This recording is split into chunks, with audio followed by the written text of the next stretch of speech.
Hi, I'm Barbara, and I'm a machinist at Growth Tech. My day looks like very busy.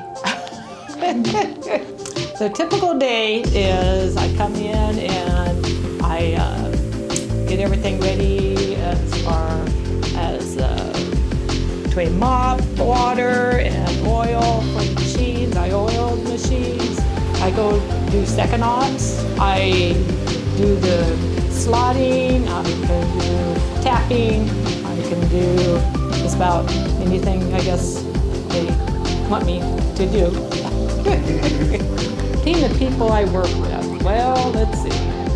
That's going to be hard to describe because they're serious or they're funny or we're just one big family. We believe in quality work by quality people.